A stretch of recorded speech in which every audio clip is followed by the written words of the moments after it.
All right, so this weekend I was driving along and I hit a buzzard.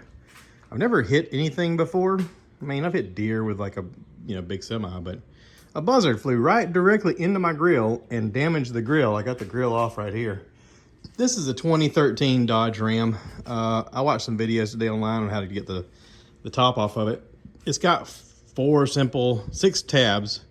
There's 4 down here and then 2 up here that you just pry loose. I got that leaning up there. And then it's got just 4 screws. They're 10 millimeter. 1, 2, 3, 4. Pretty simple. I just pulled that off.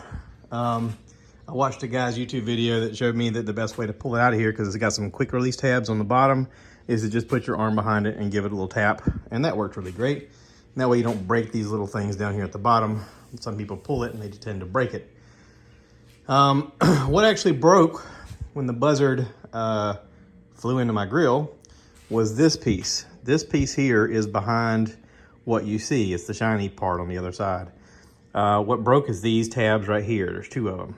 And I just simply mixed up some JB Weld and kind of put the brackets where they're supposed to go.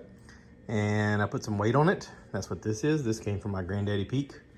I don't know exactly what that is. Maybe it's just lead. It's heavy, I know that. I've used it at times just to weigh things down. But I put it on there to weigh that down. And I'm gonna let this stuff sit there and harden. Kind of thinking about just pulling this outside the garage and putting the hood down and just letting it sit overnight. And then coming out here in the morning and popping all this back on. That may be what I do.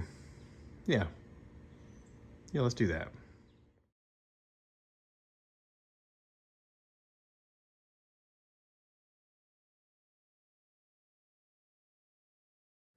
All right, so I've let this sit all night and the JB Weld is completely hardened now.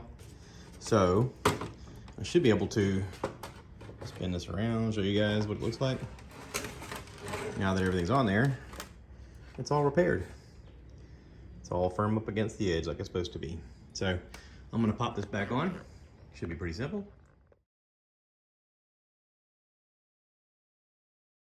All righty, there we go, good as new. That's pretty simple. Cool. So yeah, there's good videos on there to show you how to pull those in and out. It's not a big deal. Those little push pin things are pretty simple. You just don't want to pull it too aggressively outward when you pull this part away, because you might break them. The other pins on the top are easy. I just use a screwdriver to pry it up. But yeah, we're gonna say it's all done. Thanks, JB Weld. That was the perfect trick to fix that.